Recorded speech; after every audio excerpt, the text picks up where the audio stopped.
Lawan Ricky Kambuaya. Tiga pemain timnas Indonesia yang bisa gagalkan Rafael Struijk jadi starter di laga timnas Indonesia vs Palestina.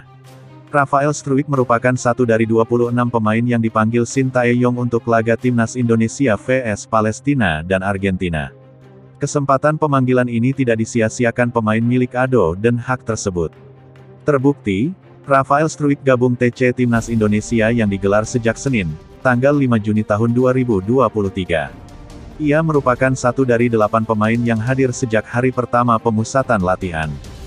Hanya saja, jika proses perpindahan Federasi Rafael Struijk benar sudah rampung, kecil peluangnya menjadi starter di laga timnas Indonesia vs Palestina. Sebab, ada 3 pemain top di posisi winger kiri yang bisa menyaingi Rafael Struijk. Lantas, siapa saja pemain yang dimaksud? Berikut 3 pemain timnas Indonesia yang bisa gagalkan Rafael Struijk jadi starter di laga timnas Indonesia vs Palestina.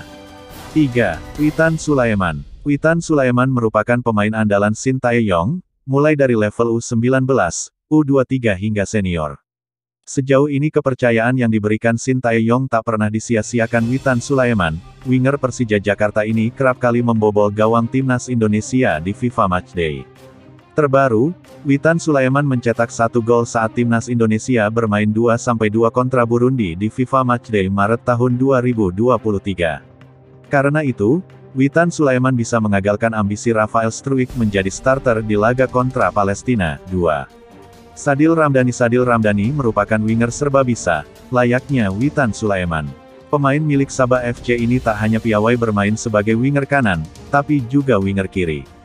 Karena itu, jika Sintayong memainkan Sadil Ramdhani sebagai winger kiri, sama saja menggagalkan misi Rafael Struijk menjadi starter di laga timnas Indonesia vs Palestina. 1. Stefano Lillipali.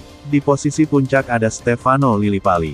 Pemain keturunan asal Belanda ini dimainkan sebagai winger kiri saat timnas Indonesia bersua Burundi di FIFA Matchday Maret tahun 2023.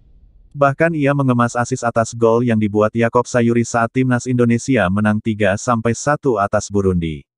Karena itu, menarik menanti siapa pemain yang akan diturunkan Sintayong.